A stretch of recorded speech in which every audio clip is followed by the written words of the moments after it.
Christie's just got fired, and she's not taking it well.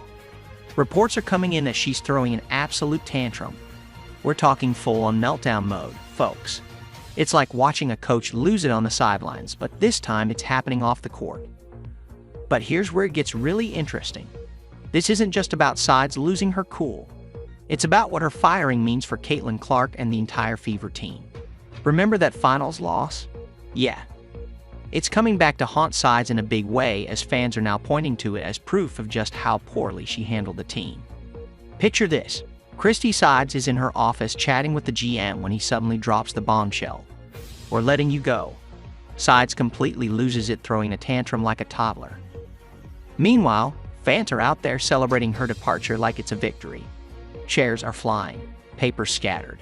It's a scene straight out of a movie. Sides is throwing things, screaming like she's courtside after a bad call, not in her own office. But here's the twist: mid-tantrum, she starts spilling tea about how she boosted team morale and left it better than she found it, almost as if she's trying to convince herself. She tweeted, "Leave it better than you found it." But come on, Christie, we all saw those games. Improving morale doesn't mean much when you can't even call a timeout during a 21-0 run. So why couldn't Sides handle coaching at the WNBA level? Well, it turns out her coaching style was more suited for junior high than the pros.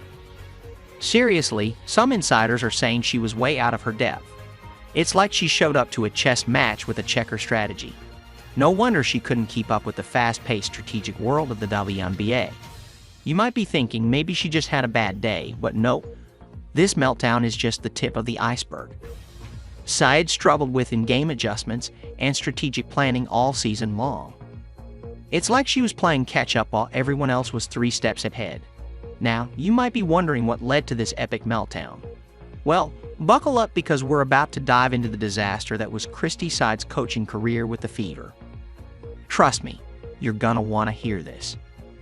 It's a wild ride that'll make you appreciate good coaching even more. And let me tell you, it's not pretty, but it explains a whole lot about why Caitlin Clark and the Fever struggled this season. Get ready, because we're about to break down exactly how Sides' coaching decisions led to this moment. Ever watched a car crash in slow motion? That's basically what Christie Sides' coaching career with the Fever looked like. But here's the kicker: it wasn't just one bad game.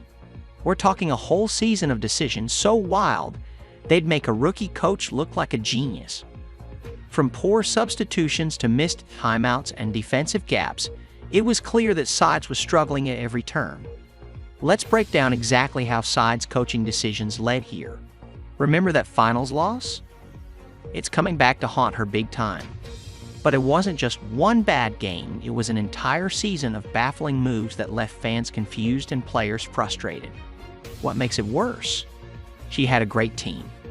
Can you believe Sides once let the other team go on a 21-0 run without calling a single timeout? It's like she forgot she had them.